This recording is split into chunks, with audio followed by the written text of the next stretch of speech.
Dice Company contains fantasy violence, mature themes, and unapologetic bickering. No feelings were hurt in the making of it, but listener discretion is advised. Dice Company will always be free, but it's not free to make. Please consider supporting us on Patreon or Apple Podcasts and get access to our weekly roundtable show Extra Roll. Just follow any of the links in the show notes for this chapter.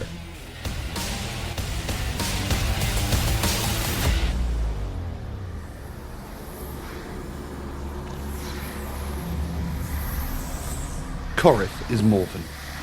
Behind him, the tear in reality. The same tear which ripples through all the echo realms of Alestia. And through that tear, your minds are filled with voices, calling to each of you, beckoning you. Vander, you hear a voice you don't recognize. The man of so many lives. Are you ready to lose your last? You need only step through the tear, and your pain, your suffering will end. Come to me, my child. It is the only way. Augustus, Aurora speaks to you. Augie, help me. He has me, Augie. I'm through the tear. Save me. You're the only one who can save me. Bardol, you hear Rosalind. Oh, Mr. Bardol, your next adventure awaits you. Step in. The world needs the people's champion. Bennie, the familiar voice of Boffo fills your mind. Benji, I'm trapped in here. You've got to help me. Don't let me die like the others did. Tock, much like a sending spell, you hear the voice of the Over-Us. Tock, the automatons are under attack by the humans. Your god needs your help. Where are you? You are each snapped from the voices in your head by the voice of Morven. Augustus Zeno, step beyond and kneel before him, and the death of your friends can be avoided. Make your decision. Now. Augustus hesitates, glancing around at his friends, thinking of the strange twisting paths that led each of them here. He takes half a step forward, then stops. The image of Kalen flashes in his mind, the great Rojan dead on the deck of the Sterling, a death he could have prevented. Corith, Augustus says, I know you can hear me. I swore an oath of redemption, a pledge to save all those who could be saved. Take off the mask, lay down your arms, renounce this evil, and you may yet be redeemed. I give you this one last chance. Give me a persuasion check. That is 24. No, Drops his sword and joins us. He's one of the party. That's way that number is way better than the speech felt. Well, that's that sorted out. Yep. Ben! There is a moment of hesitation in Morven as he stares at you. The voices that you've all heard in your heads continue to swirl and become louder. Some of you notice Missy the Raven swooping up high into the air behind him.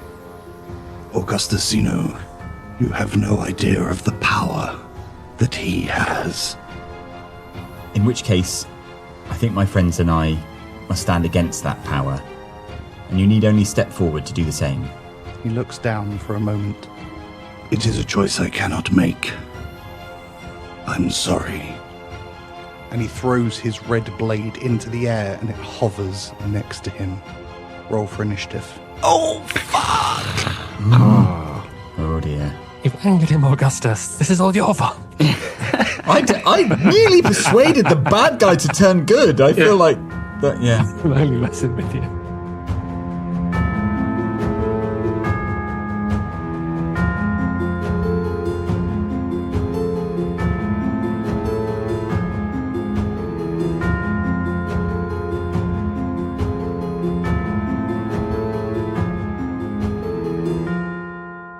Welcome one and all to Dice Company Small Embers Chapter 53, where a group of friends weave tales of triumph, heroism and despair under the guise of playing Dungeons and Dragons. My name is Tom, and I'll be your DM through the continuing adventures of the Order of the Heron. Order of the Heron, please introduce yourselves and tell us one fun fact about your characters. Hello, I'm Dave, and I play Bennie Quez.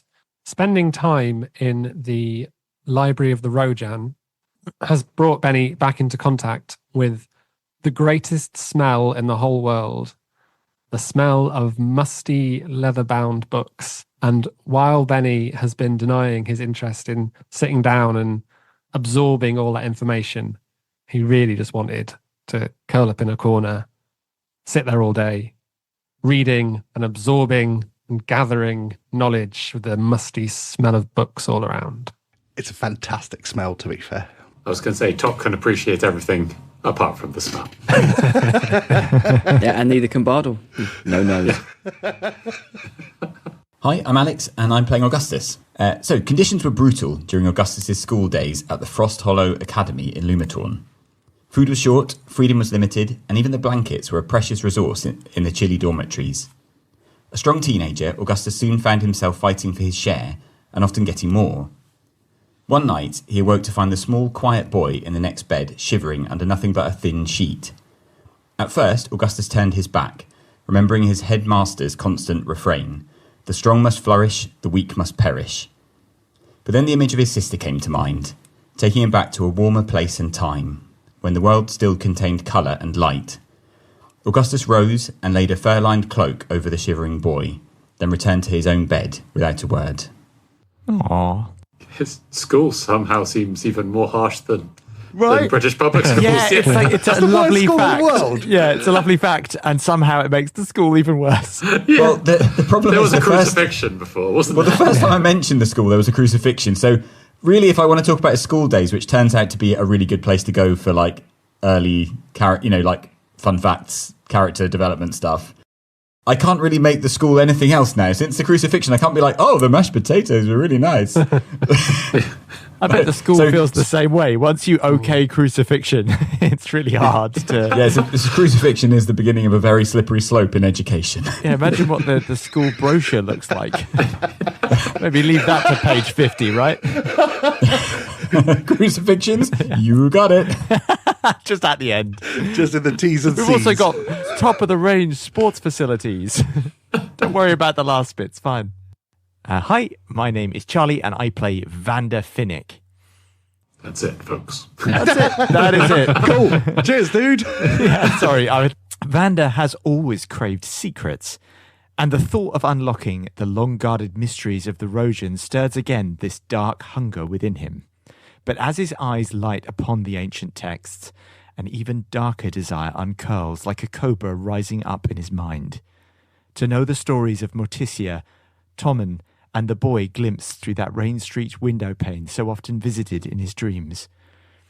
That fear that has so long bound him suddenly loosens its grip. It's time to return home and face what carved him into a man that doesn't fear death. The events of that last night and what he did. Ooh. Oh my. What did he do? Spike the punch. Tell us, what did he do? Wow. Reveal the story! You're going to have to go home and find out. What location is that? This is Charlie frantically searching his nose for where he's from. This is you know Morrison all over again, isn't it?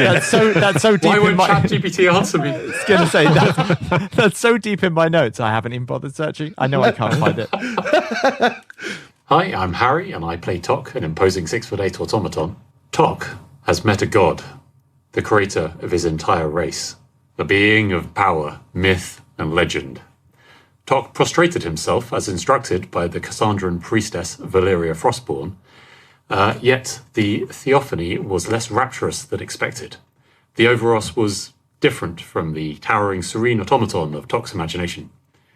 Still, hopefully the grumpy old wizard Averos has the knowledge to repair the damage he foolishly did to the obsidian matrix. I've got to jump in. Theophany? Phenomenal word. No idea what it means. A revelation of meeting a god. Damn it, I was really hoping he wouldn't be able to find the words to describe the word. The old snakes and ladders of wordcraft. Hi, I'm Scott, and I'll play Bardol Schultz.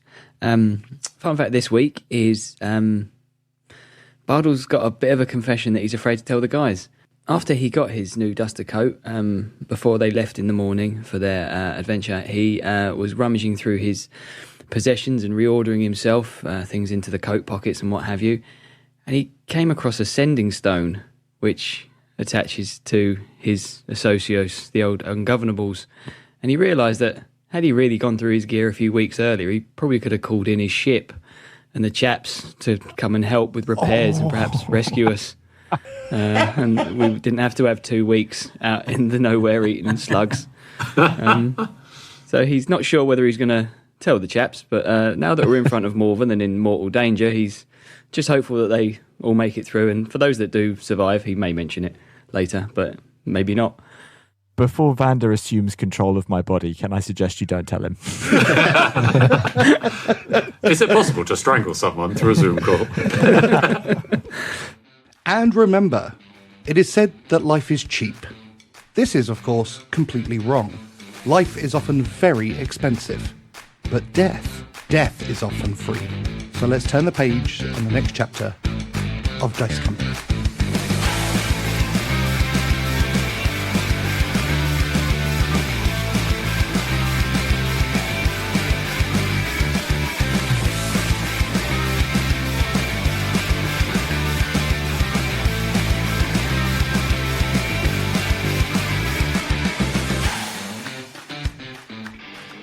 Previously on Dice Company, Morven lives. Let's go. Roll initiative. Holy shit, that's it. That's all we get. Woo! Tock gets a 17. Ooh, nice. It's 11 for Bennie. Not so nice. 6 for Augustus. 7 for Vander. 7? Yep. That's disastrous. It's not great. That's natural 20 for 23. Way! You had to take a moment to compose yourself there, didn't you? Well, I've been rolling ones for 2 months. Bardol. Let me at him. So we're going to start with a surprise round because Bennie sent Missy to fly up and behind Morven while he was talking with Augustus. So Bennie gets 1 free round ahead of the normal order. How does everyone who's not surprised get a surprise round? Let's get a turn. No. Only Bennie gets a surprise round, or no one gets a surprise round. You can choose. The only reason why I ask is it's genuinely See, this I'm is not where sure how questions this from works. the players come from, you see. This is how they get batted down by the DM. Yeah, No, so subtext has, Matt. No. So Dom, this is generally something I don't understand about the rules of D&D. So Tick has a rule saying vigilant, can't be surprised, but he goes on Tock's initiative. So I guess he just isn't surprised in silence whilst he just waits at the back. He just has to pretend to be surprised to not I don't know upset how Tock. that could ever be tripped. I think, is that like the barbarian one? Because the barbarians have a thing where they can't be surprised. Yeah. And so when a surprise round happens, say you've got 6 goblins, then normally their turn.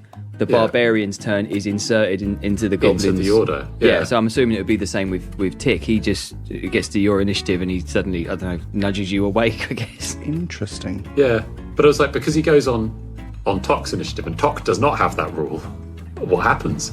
You know what? I actually think that's quite fun. So we're going to do... And Tick goes before Bennie. So actually, I'm going to say that Tick, and only Tick, can act in the surprise round, and he goes first. Top of the surprise round, Tick. Can he even do anything? Did you just make surprise? I guess that is the only must-steal surprise, I guess. Is this a surprise round on Morven or on Tick?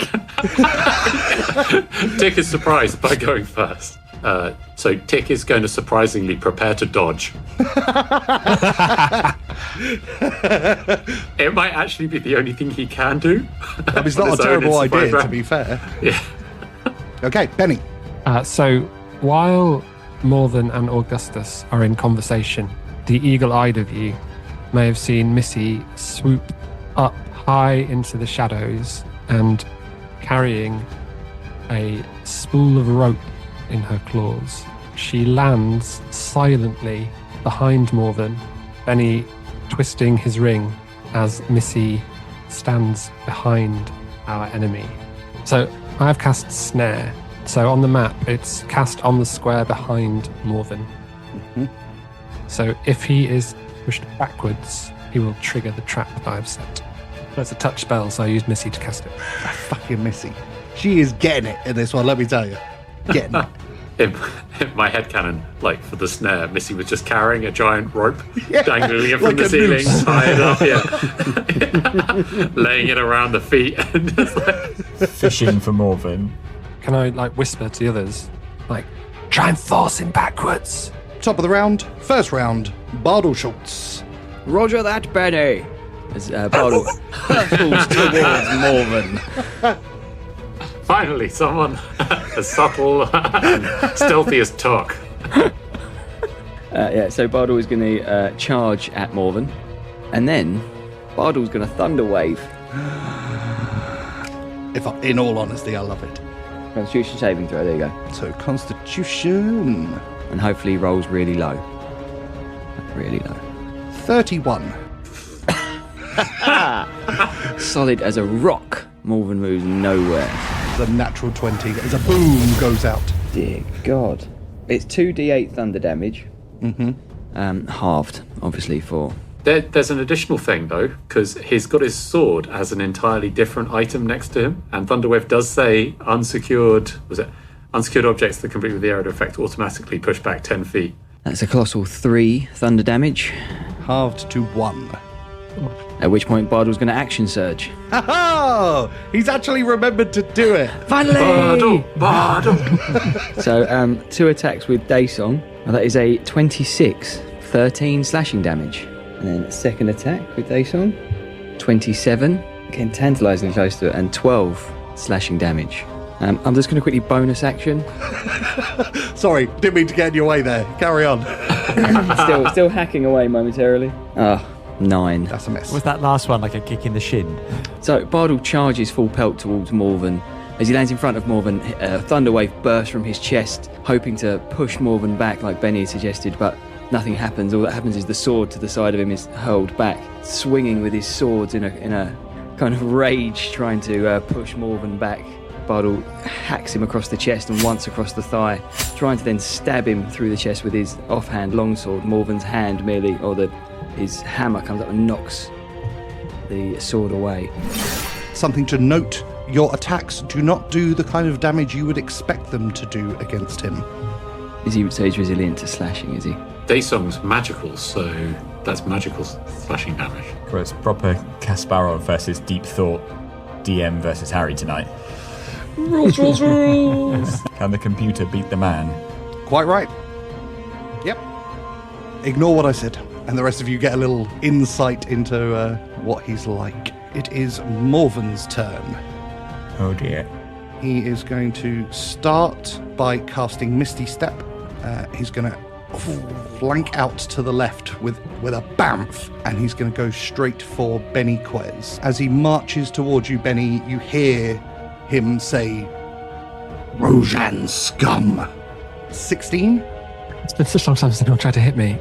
No, that is a miss. 28. You'll be unsurprised to learn that is not a miss. For a total of 12 damage, 10 bludgeoning and 2 radiant. Having bamfed out to the flank, he approaches Bennie at speed, swinging the Kalash Justicar. The first swing, Bennie is able to duck, and it smashes into the side of the bookcase, but he brings the second one down onto your shoulder with a thump. Next up is his magical sword, which is going to float towards Bardol Schultz. What the deuce? For 17. Misses. It swings, but Bardol, you're able to lift up Daysong and block the attack. You can't get me, invisible man. And that is the end of his turn. Tock and Tick. Okay, I think the priority for Tock is clearly to go and save Bennie. Tock and Tick are going to make a beeline to flank Morven. Tock is going to interpose himself between Morven and Vander, and Tick is going to move to provide flanking. Both will attack. On the walk over there, Tock, his armor seems to start kind of from the gaps, start smoking, and by the time he gets there, it seems a little bit like he's maybe slightly on fire, but you can't see any flames, just kind of quite thick smoke. Vander, as perceptive as you are, Tock looks a bit surprised by this. Vander just watches then as Tock smokes past him. Tock and Tick both attack with at advantage. Tock gets a 21 for 12 damage and a 27 for 18 magical damage.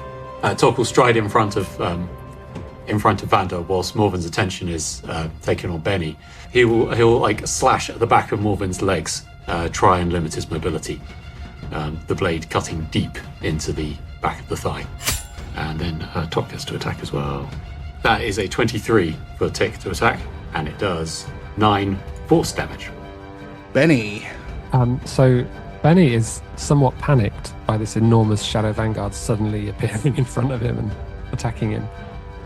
So he's just going to quickly fumble for his short sword and attempt to slash back. I get this advantage, don't I? Because I'm flanked. Is that right?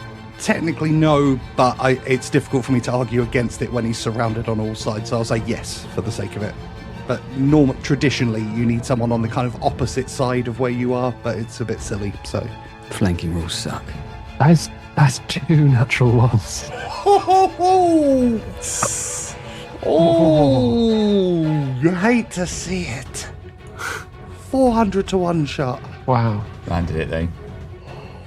In his panic, he just kind of grabs at his short sword and flashes wildly, getting absolutely nowhere near Morven.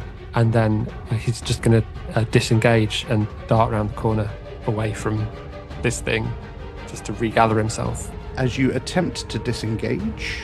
Which I can do without giving an attack of opportunity. Unfortunately, Morven has the Sentinel feat. Oh, shit. Which means he can attack even when people disengage, which he's just done for a natural 20. Oh. And thus your speed has been reduced to 0. So I can't actually move away from him? You can't move away from him now. So that is 13 bludgeoning damage and 14 radiant damage for 27 damage total. That's a really badass hammer. Yeah. It's an Alochian benediction. Bennie, as you try and disengage, Morven grabs the back of your hood and spins you around, swinging the Callus Justicar. There is a boom which fills the room and crackling energy as you are struck with incredible power that lifts you off your feet. The rest of you see as your roguish friend, for the first time ever, appears to be in some trouble. I'm in a lot of trouble, everyone. Are you still on your feet, though? Yeah. That's pretty impressive in and of itself. Yeah, it is. Morven is going to use his legendary action at the end of your turn. Oh dear. He's going to cast Thunder Wave. Copycat. In which direction? Yeah. That's my move. Bardol is outraged. So it's a 15-foot cube originating from him, so it can have Constitution saving throws from... As he does that, Vander's hand stretches out and Vander casts Counterspell. Do you have Counterspell? I do. Oh, thank God. Although, yeah. So you guys see as the kind of crackle of electricity appears around him as he frames himself in exactly the same pose as Bardol, and just as he's about to thunder wave, Vander raises a hand and it fizzes out to nothing. I'm so glad that Vander has Counterspell. I know, right? Who saw that coming? It's because I told him he should definitely take Counterspell, and I was very worried that means he would never take it. Vander turns into a bard. Yeah.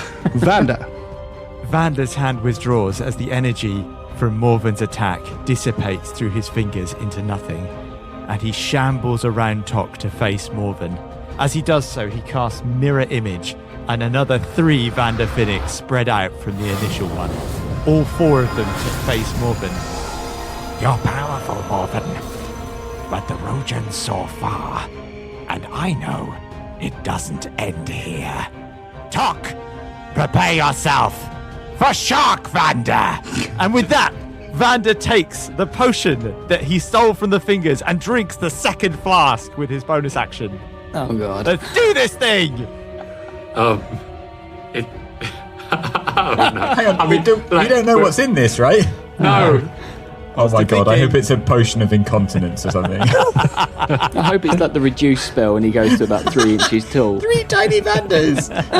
It's not going to matter when I come back as a megalodon. Very confident that it's a Yeah. Whatever you call it. Vander turns into a blue whale and we all just get squashed. Yeah. Okay. Krill!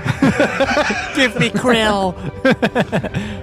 The rest of you watch as Vander chugs the second potion from the fingers, and his eyes go brilliant white.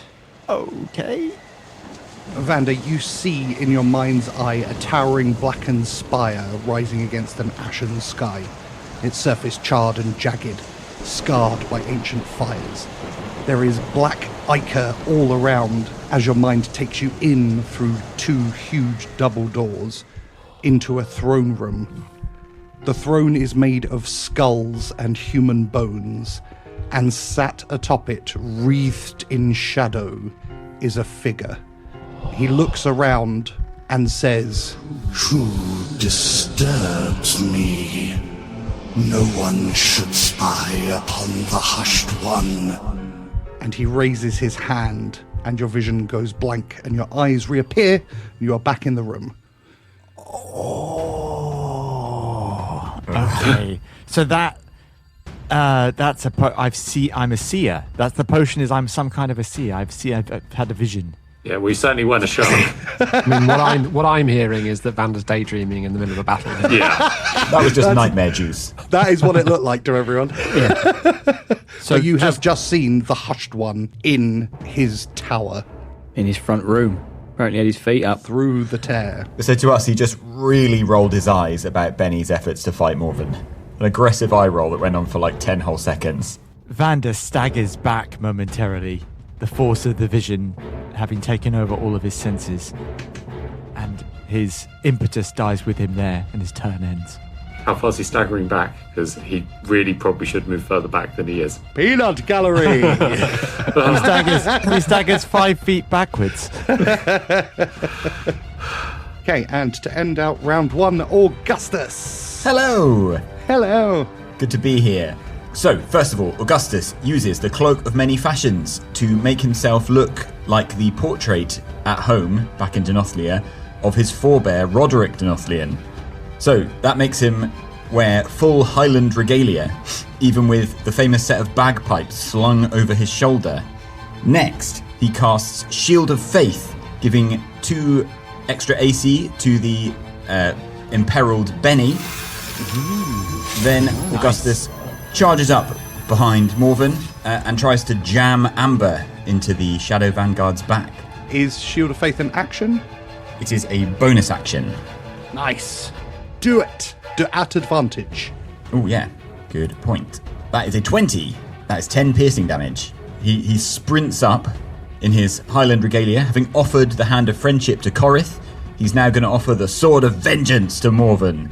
So he bolts up behind him and just stabs him in the back like a boss. How many bosses have you stabbed in the back now? I am known as the bot. No, I'm not. I'm barely known at all in my work. I move in the shadows.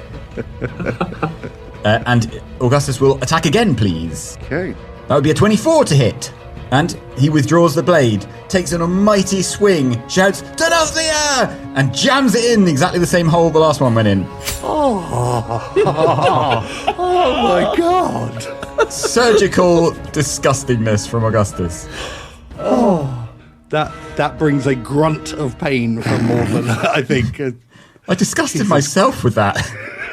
That just came out of nowhere. What a paladin. Do you think anyone in history has actually ever done that? It must have done, yeah. Probably by mistake. But Morven was just thinking, thank God that missed my spleen. Ah, no! My spleen. Good turn. Top of the round, Bardol Schultz. Marvellous. Well, Bardol, disgruntled that he's been left by the main bad guy and left to fight Cutlery, decides to give chase and assist the Order of the Heron. So he's going to dart diagonally towards Morven, hoping that this floating thing doesn't get an attack of opportunity. It does not. Oh, yeah. That's a shame. I was hoping for a kind of Beauty and the Beast moment there, you know, like in the castle when you're fighting various wardrobes and other... Get burnt up the arse by Lumiere on the way past. 2 attacks with Day Song. So 19 with Day Song. And that's 12 slashing. And that's a 23 for the second attack. It's 8 slashing. Bonus action longsword. for 17. Is a miss. Oh, he just keeps stopping it every time. Bardol continues to charge over to help everybody, and with his usual flourishing and swinging of his swords, hacks and slices at Morven, catching across the shoulder and the back. And once again, he's clearly afraid of my offhand longsword, because that seems to be the one he's defending. Morven surrounded by enemies on all sides, but looking unperturbed by that fact, steps out of combat with Tock, Bardol and Augustus. You may all each take opportunity attacks. That is a natural 20 for 27 for Augustus. Boom, roll damage. Oh my god, it's too much! Is it possible to add a smite in the situation? Yes, a great time to do It's that. exactly the time. Add your smite to that damage. This could be costly. Okay, so that is 8 piercing damage with Ember. 16. 3d8 is a further 19. I'll definitely take the double. I'm not rolling those again. 12 piercing plus 38 is an even 50. Bang. Would you like to describe this outrageous hit that bloodies Morven? Going back to his boarding school lessons in fencing, which measured on killing your opponent, Augustus lunges forward with laser-like accuracy and runs his sword almost all the way through Morven's chest from back to front. I thought you were going to say go The hole again. I don't want to say it goes in the same hole again because it's starting to feel weird. But if that's what the listeners want to think, then they are welcome to imagine that. Third time's a charm. I'm certainly not going to say it doesn't happen.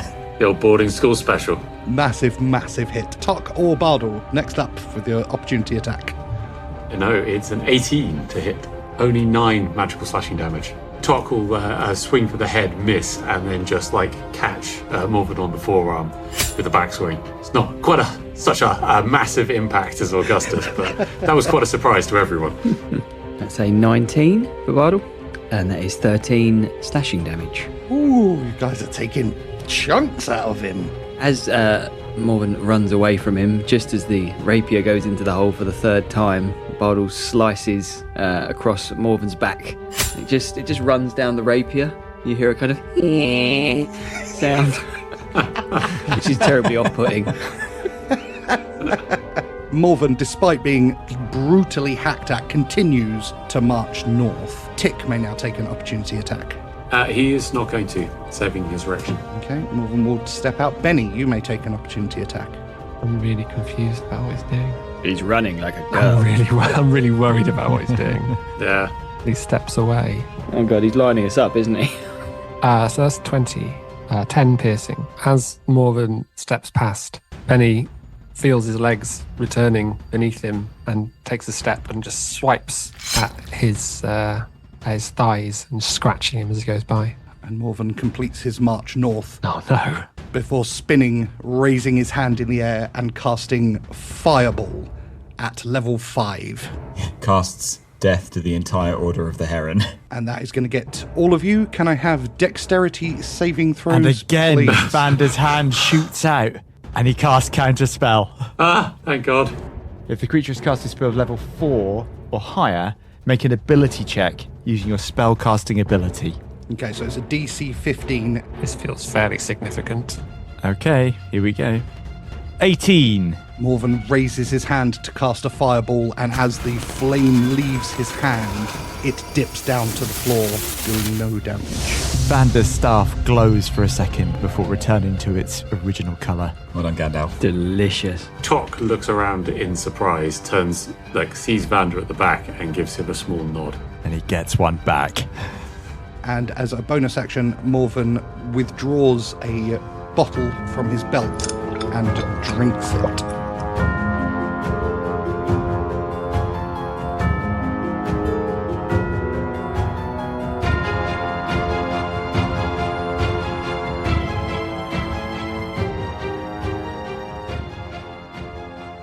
Tock.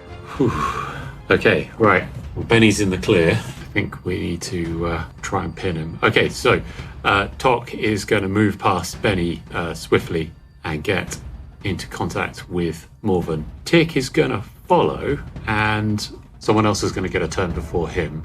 so we may as well just pile on the attacks. Okay, Tick is going to move slightly to the side, and he's going to take out his airlock.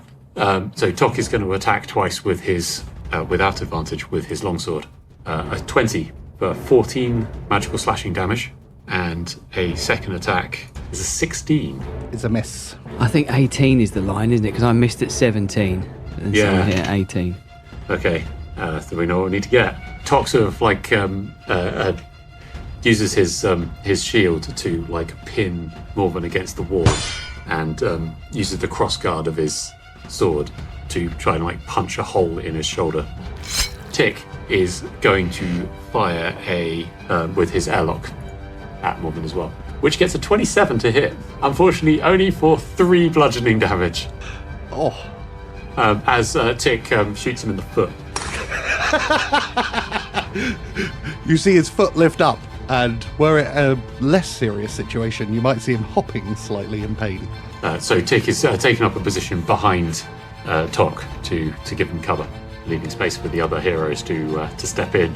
Bennie. So Bennie is bloodied and slightly battered and still slightly panicked. So he starts to step backwards away from Morven, and while doing so draws an arrow, and his hand lands on one of the new fire arrows that he collected in the library, and he fires it at Morven.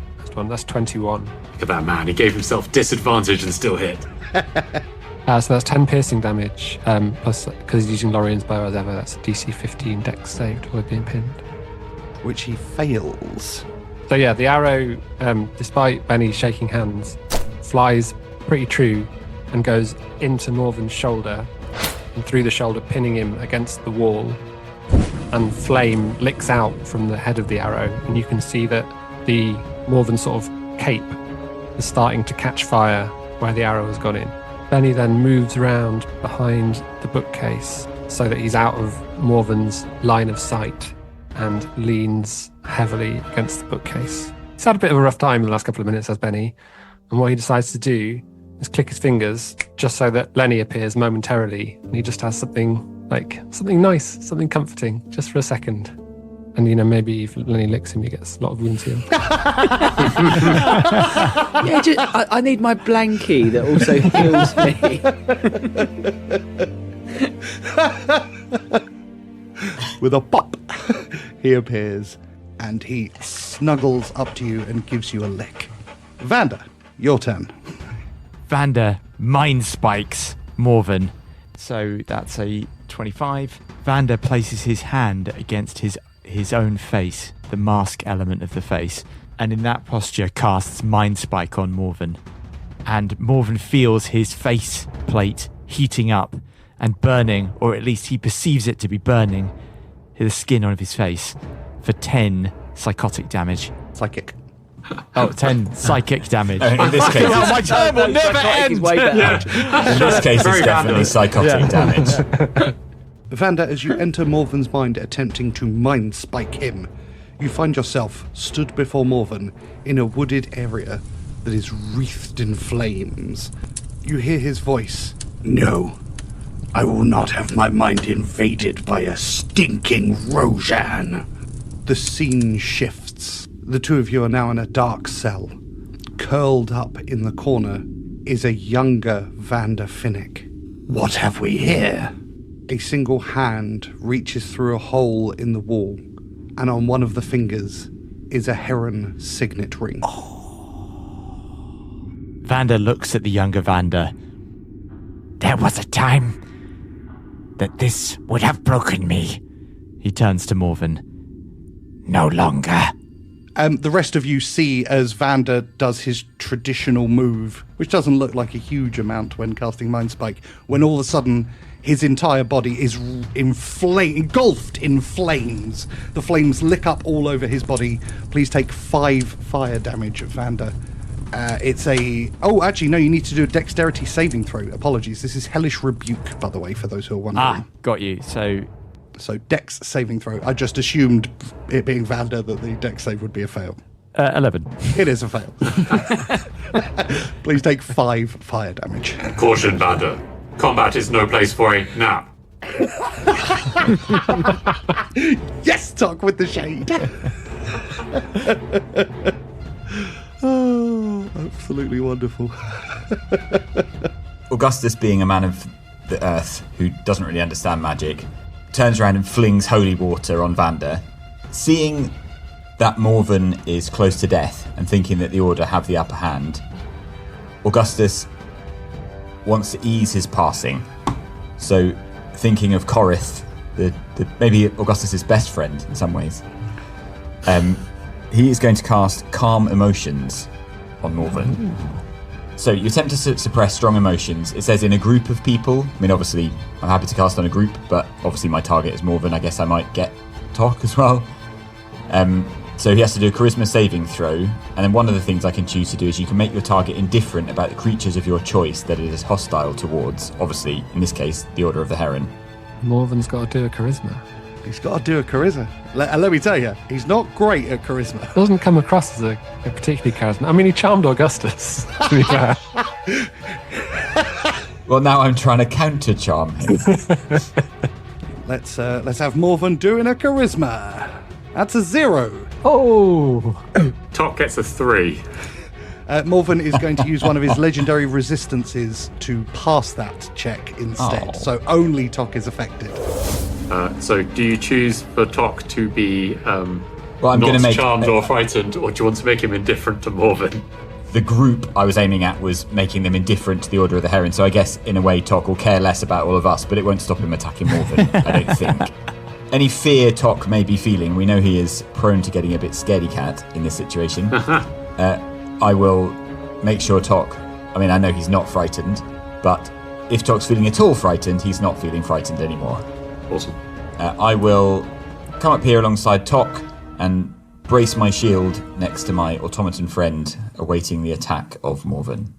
Morven is going to use his legendary action for the turn, and he is going to cast Thunder Step, which will allow him to teleport out of the space he's in and reappear anywhere that he can see within 90 feet. Any creatures within 10 feet of the space he left behind must make Constitution saving throws or take 3d10 thunder damage. Anyone in this space like the space I just stepped into? Correct. Yeah. It's a prime space for thunder. He steps out and with a zip disappears, and a boom is left behind as he appears behind Vander. Can I have Constitution saving throws, please, from Tock and Augustus? Al, how much do I get from the Paladin bonus thing? Is your charisma bonus, I think? Friends within 10 feet, this is my notes, so it's probably not written in D&D, but friends within 10 feet get a bonus on saving throws equal to my charisma modifier, which is 4. Okay, then Tock gets a 15. Is a fail. Augustus a 13, which doesn't feel good now. Also a fail. And Tick gets a 13. Can all three of you please take 21 thunder damage? Sure. Okay, Tock's armor, glows slightly with a crackling blue light as the thunder damage ripples across his body. Does that thunder damage falls within the categories, does it? It does! It can be absorbed! Way! Absorb elements. An absolutely awesome spell. Respect. We are back to the top of the round with Mr. Bardol Schultz. Okay, well, seeing, Morven bamf close to Vander, Bardol is going to put himself between Vander and Morven. What a hero. Get away from my Mustang! And begin attacking with Daysong. That is a 22, and that is 10 magical slashing damage. And then second attack with Daysong is 19, and 8 magical slashing damage. Oh, God, really bad with the left hand today. 11. It's the best. Seeing Morven bamf in front of Vander, Bardol turns, was ready to charge him in the corner of the room, and now seeing him reappear to his back left, he spins on his leg, running towards Morven, sliding on his knees, begins attacking. The second he arrives, and the first slash across Morven's thighs, the second across the lower part of his belly, as the third tries to go for his face, but he's wise by then, always ready for the third attack, and turns it with his Callus Justica hammer. There is a boom as the two Alochian benedictions clash against one another. No, they don't. It's not a bad initiative. Ignore I said that. Yep. Carry on. Sorry. Shh, me. And it is Morven's turn. So first thing he's going to do is he's going to use the flaming sword. No, Missy! Hang on. Why is Lenny on the map? Oh God, Bennie took Lenny out. But the flaming sword flies towards Lenny, swings, but the little dog is able to move out of the way. Why on earth did you get Lenny out in combat? I thought he might heal me, and obviously there was some narrative stuff about comfort. Nice dog. With the sword having failed, Morven is going to cast level 4 magic missile. That is 6 darts. He's going to send 5 of them at Bennie and 1 at Lenny. So that's a 4 damage. Bennie, please take 20 force damage. And the 6th dart strikes Lenny the dog with such force that he's blown against the wall and explodes into a puff of stars. Lenny! Lenny!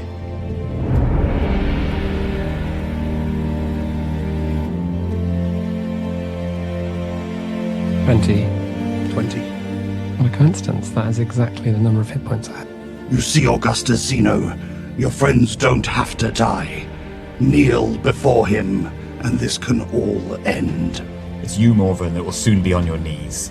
And, raising his hand slightly, Augustus rebukes the violent, turning Morven's damage back on himself. That's an 8, so he fails the wisdom saving throw, but he's going to use his second legendary resistance to pass that instead, thus taking half the total damage, which was 24. Yeah, so down 12, to 12 radiant damage. So Augustus raises an eyebrow to underline his point with violence. Tock is quite a long way from Morven, but I think he can just about reach him if he sprints, which he probably should do. Okay, Tock is going to sprint past Augustus, past the bookshelf, Vander, Bardol, and move to flank Morven, giving his friends advantage at least. Tick is going to follow most of the way and uses airlock to blink away at Morven. Gets a 24 to hit. No, 7 bludgeoning damage, sorry. As Tock shoots Morven in the knee. right on the side of the knee. Doesn't do much damage, but it's really annoying. Bennie, can I please have a death saving throw? No, I want 10 or above. You want 10 or above. 20 will wake you up. 19.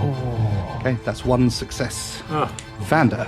Vander turns to face Morven, but his magical eye rolls in his head, and behind him he sees Bennie lying prone. Vander whispers to himself, "The scripts were clear. It ends another way." And Vander turns, seeing the flaming sword between him and Bennie. Nevertheless, the 4 Vanders walk hands out towards the sword and to Bennie. The aim here is the sword may cut into the Vanders, but Vander believes that fate is on his side. Swords don't get an opportunity attack because you haven't left their vicinity, and they wouldn't even get it anyway because they don't have that ability. At Bennie's side, Vander administers the healing potion. He gets 10 hit points. Thank you very much. And Bennie, you have 1 point of exhaustion. You can only move at half speed. The other Vanders step in between the sword and Bennie. So the 4 Vanders now stand around the sword. Bennie sits up, gasps, and goes, "Where's Lenny? Where's Lenny? Where is he?" Lenny is gone, Bennie. Now be quiet. I'm concentrating. And the other Vanders spread out around the sword. This is no game of chance. I'm going to mind spike Morven. I've done enough good for 1 round. You're just going to take a quick nap. Exactly. Vander's distracted, so the mind spike again is intended to make the face mask heat.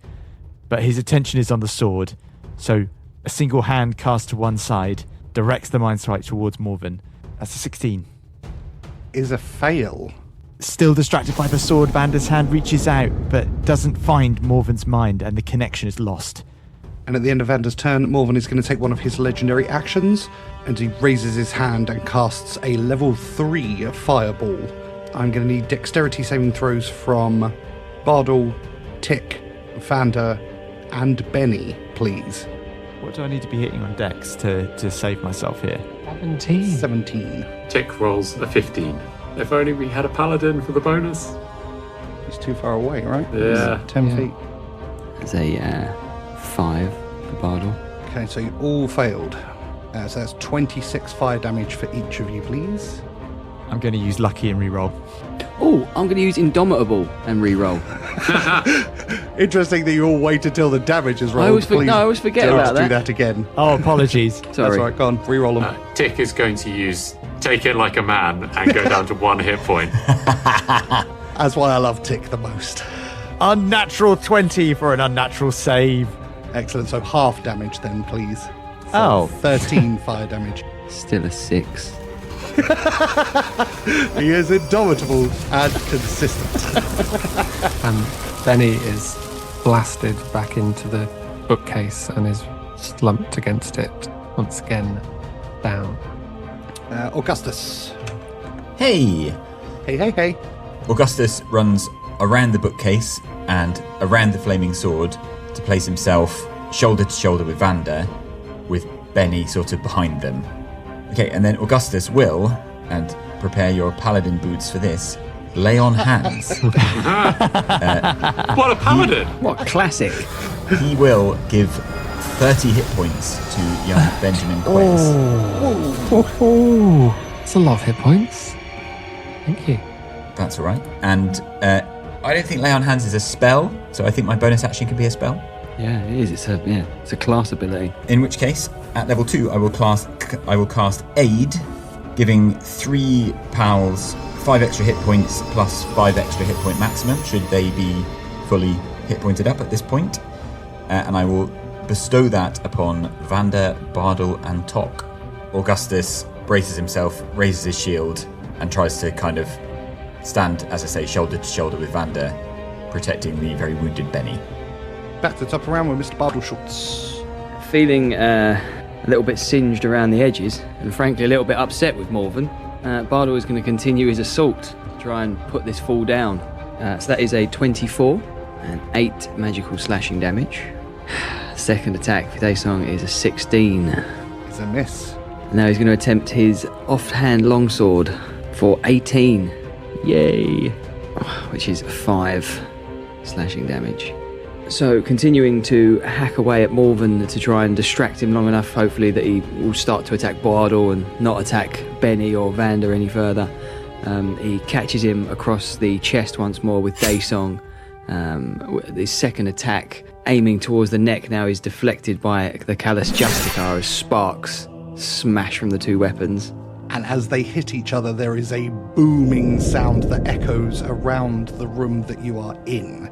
Can I have wisdom saving throws from Bardol, Tock, and Morven? That's a fail for Morven, so he's going to use his final resistance to pass that instead. Tock gets a natural 20 for a 21. Oh, beautiful. Oh my god. And that is a 13 for Bardol. So the ringing kind of goes into your brain, into your ears, and you feel this intense headache suddenly appear as you take 4 psychic damage from the noise made from the 2 Alochian benedictions clashing.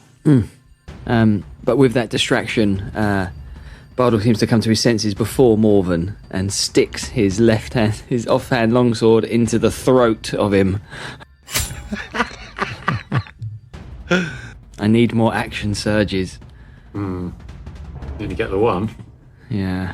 Unless I can take a short rest during this battle. That's Vander. Hey. Bennie, can you roll me a d20? Must I? 12. Morven is going to cast Misty Step, and with a bamf, he reappears by the tear. He turns around to face Augustus. He's trying to escape.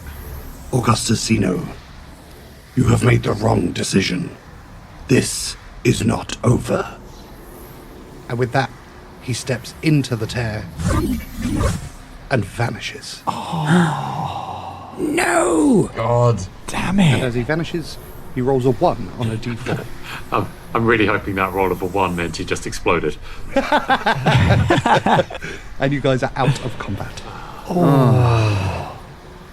God damn the coward! Bennie, do you require medical assistance? Tock will advance towards them with his smelling salts out.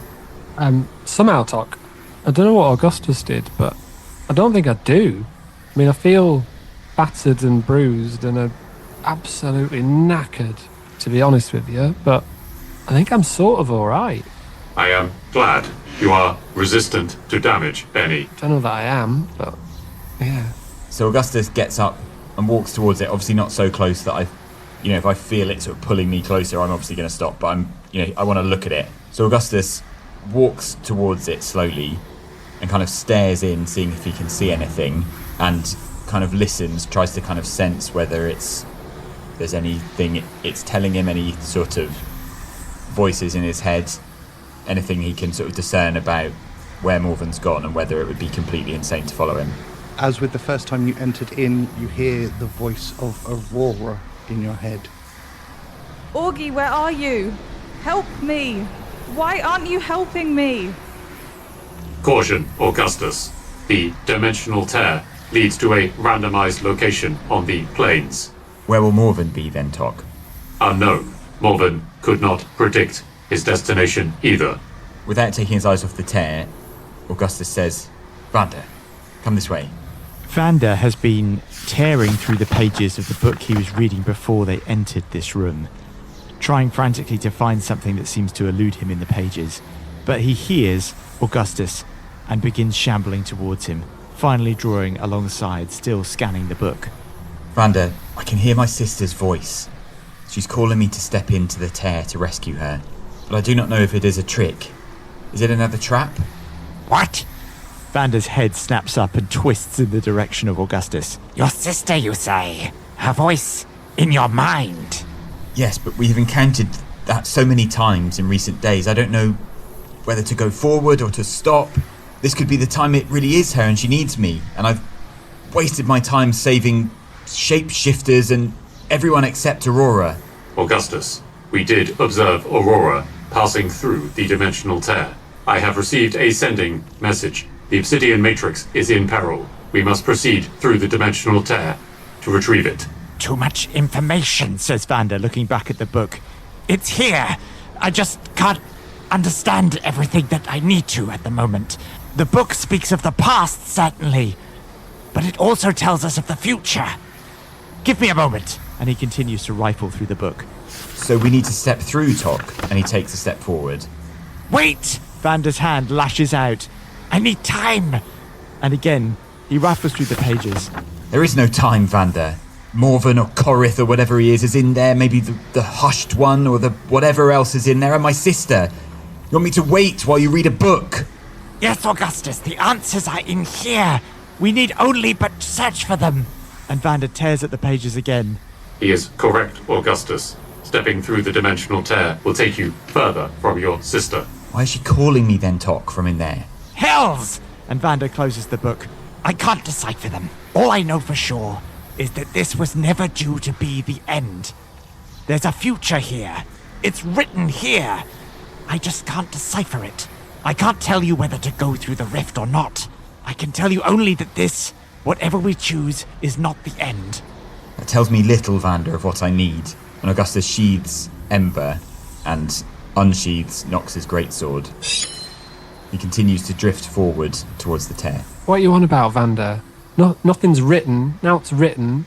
We do what we do, and what happens, happens. None of it. It's not fated. You can't find it in books.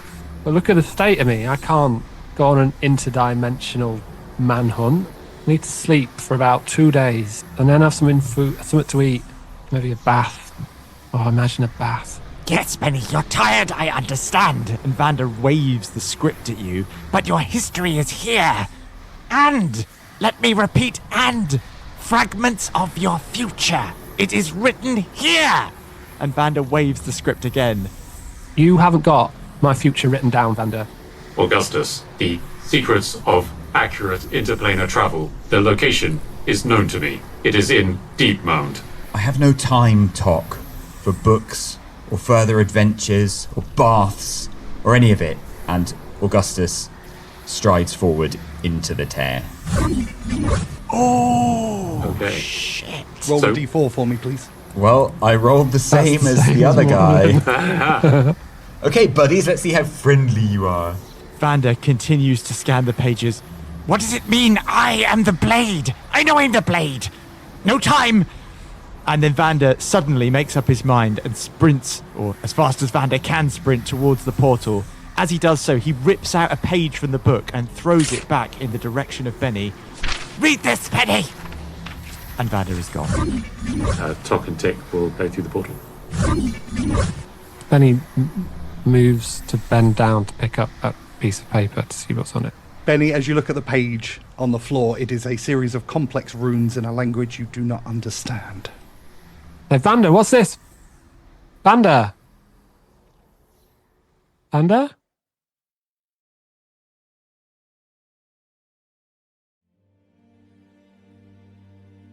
And with the rest of the party having entered the tear in reality, Bennie joins Bardol, having left the Order of the Heron. We will end it there.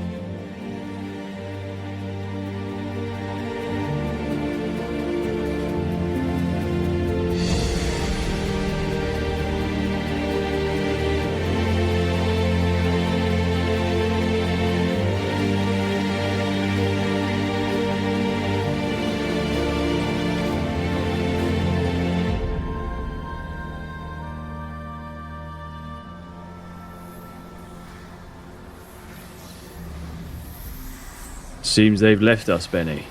Can't go through, can we? I mean... I fear were we to go now, we may end up in any strange place. Even if we were to land in the same plane as them, we could not guarantee that we would be in a similar vicinity. I think it's time that we depart from this place, Bennie, and return to the Sterling, and maybe now the boys have gone, I can tell you what I found a sending stone a few days ago, which connects me to my band of amigos. I'm quite embarrassed, but I can call my skyship to us and take us back to civilization, and perhaps find other allies to help us against the Empire until the gentlemen return. Bennie closes his eyes and takes a deep breath, very clearly composing himself so that he does not absolutely lose his shit at Bardol. And says, we need to get to Deepmond as soon as possible. We can get in touch with Queenie, see if we can find out where they are and how we get there. So be it. I suggest we find our way out of here, Bennie, as best we can, and, go to the pub. Wait for the chaps. You're buying, obviously. You owe me 3 beers.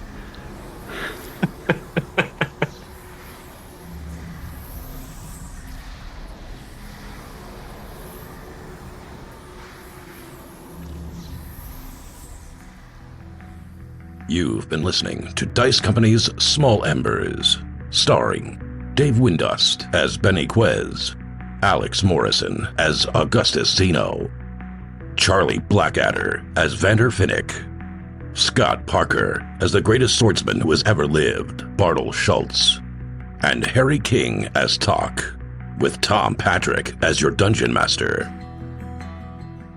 The humans of Dice Company would like to thank the following sweethearts for their support: Marshall 001, Marky B, Jenny the War Camel, Stephen Sakura, Nori Gosler, Mickey Arnold, Happy Daddy Scotty, Tika, SJ Phionics, Richard Ungamus, Rabbi Camel, Team Vander, Paris Pakar, Path Pursuit, Julia Zeno, Shovels, Mama Strange, Queenie, Liz Beckett, Axel Runholm, and Chris from North London.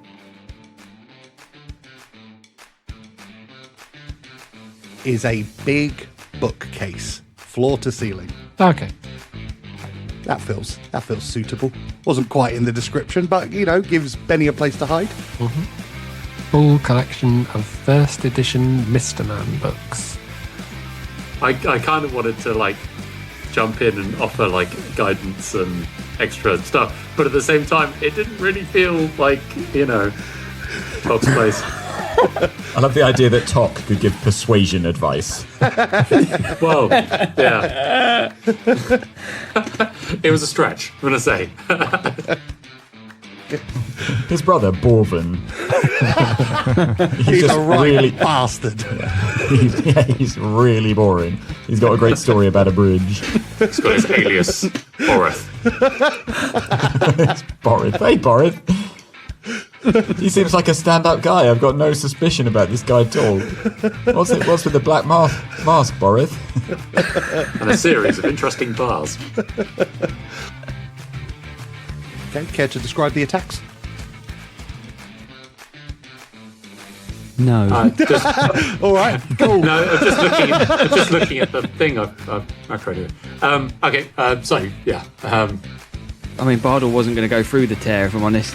No, Tock well, no, it was Augustus, but not nothing that happened behind me gave me any realistic reason to not go. Like, I needed someone to say, like, here's a good reason not to go. I don't think Augustus, without someone saying you can't find Aurora that way, That's which what nobody Tock said. did. Well, but you said like we need to go to Deepmond and we'll look in the library, and that just. I said if you step through the portal, you will be further from your sister. It will get you to a randomised location within the planes. Wow. Yeah, I think I didn't think it was kind of enough for Augustus to say. Yeah, Tock's not a persuasive person. I mean, it's done, and I think it makes perfect sense that Augustus. I think he would- had. Yeah, I know. I kind of That is true. But what do the rest of us do? I'm presuming it's written in another language, is it? Yeah, it's not something you could just instantly understand. Okay.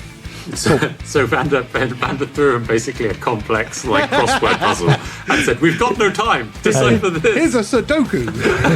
Doesn't get more Vander than that. Something else just occurred to me as well. Who had the air elemental? That would be Vander. Who's got Serafina? Tock. So the Sterling is stranded in Roanoke at the moment. Yes. Parked. We chose to leave the Sterling behind. We're going to be in the can't hushed remember. one's outside toilet with Morven. And Morven, played by Shags. Hello. We're going to be there with someone called Northern Morven. He's so much worse than regular Morven. All right, lads, I'm going to kick shit out of you. Come here, you bastards. Lore. Thanks for listening. Please consider supporting Dice Company on Patreon, where for the price of a cup of coffee, you get access to a whole other show, Extra Roll, as well as an ad-free listening experience. The Dice Company Discord server, along with our socials, can be found on our Linktree in the show notes. If you enjoyed this chapter, please like and subscribe, and don't forget to recommend us to your friends. If you didn't like it, recommend us to your enemies. And we'll see you next time on Dice Company.